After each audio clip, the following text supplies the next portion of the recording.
He felt the river pull him further on its way, into darkness. Then the lights switched back to the land, the helicopters swerved over the city again, as if they had picked up another trail.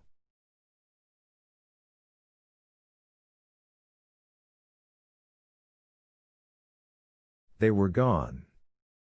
The hound was gone. Now there was only the cold river and Montauk floating in a sudden peacefulness, away from the city and the lights and the chase, away from everything.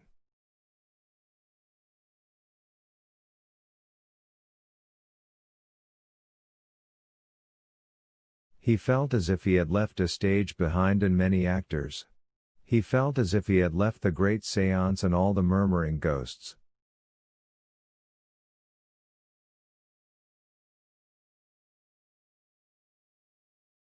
He was moving from an unreality that was frightening into a reality that was unreal because it was new.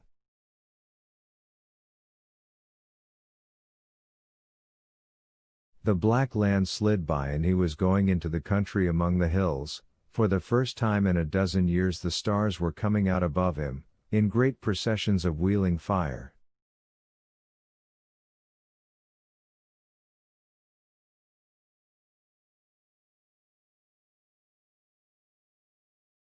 He saw a great juggernaut of stars form in the sky and threaten to roll over and crush him.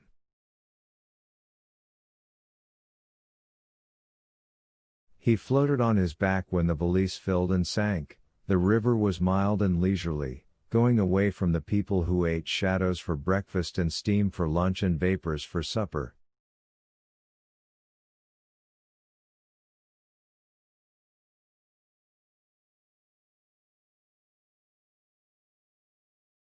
The river was very real, it held him comfortably and gave him the time at last, the leisure, to consider this month, this year, and a lifetime of years.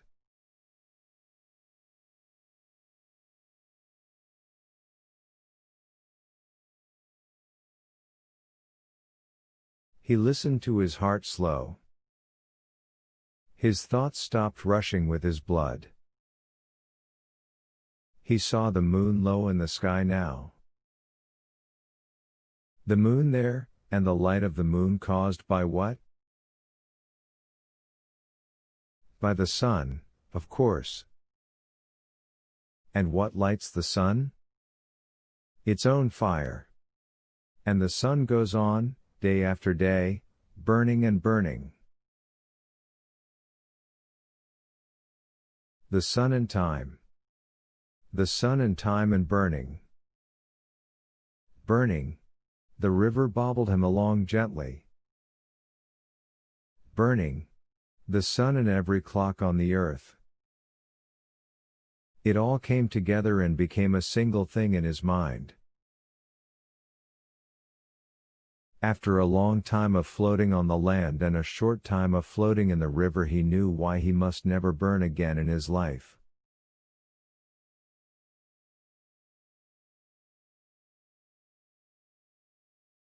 The sun burned every day. It burned time. The world rushed in a circle and turned on its axis, and time was busy burning the years and the people anyway, without any help from him.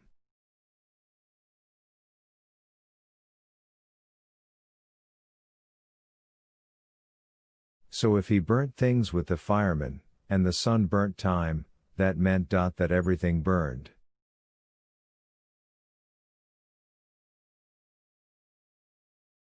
One of them had to stop burning. The sun wouldn't, certainly.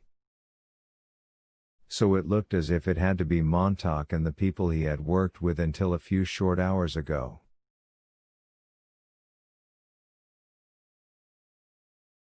Somewhere the saving and putting away had to begin again, and someone had to do the saving and keeping, one way or another, in books, in records, in people's heads, any way at all, so long as it was safe, free from moths, silverfish, rust and dry rot, and men with matches.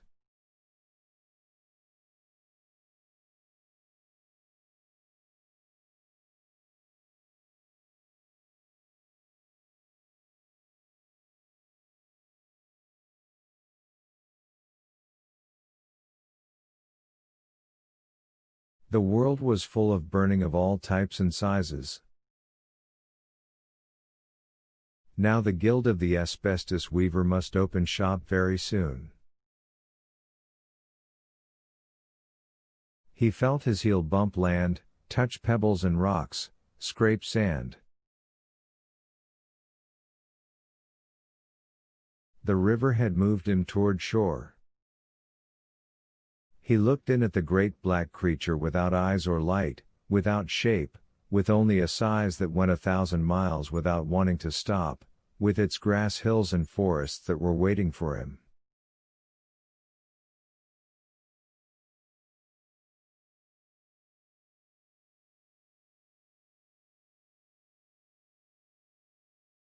He hesitated to leave the comforting flow of the water. He expected the hound there.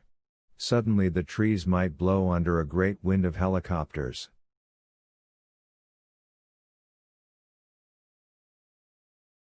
But there was only the normal autumn wind high up, going by like another river. Why wasn't the hound running? Why had the search veered inland? Montauk listened. Nothing. Nothing. Millie, he thought. All this country here. Listen to it. Nothing and nothing. So much silence, Millie, I wonder how you'd take it? Would you shout shut up, shut up? Millie, Millie. And he was sad. Millie was not here and the hound was not here, but the dry smell of hay blowing from some distant field put Montauk on the land.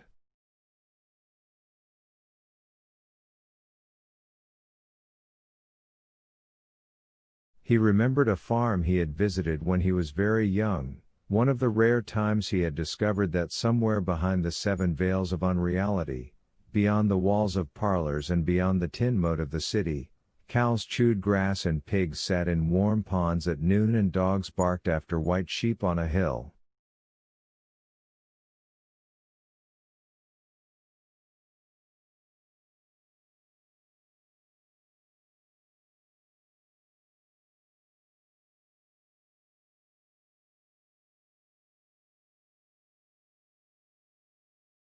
Now, the dry smell of hay, the motion of the waters, made him think of sleeping in fresh hay in a lonely barn away from the loud highways, behind a quiet farmhouse, and under an ancient windmill that whirred like the sound of the passing years overhead.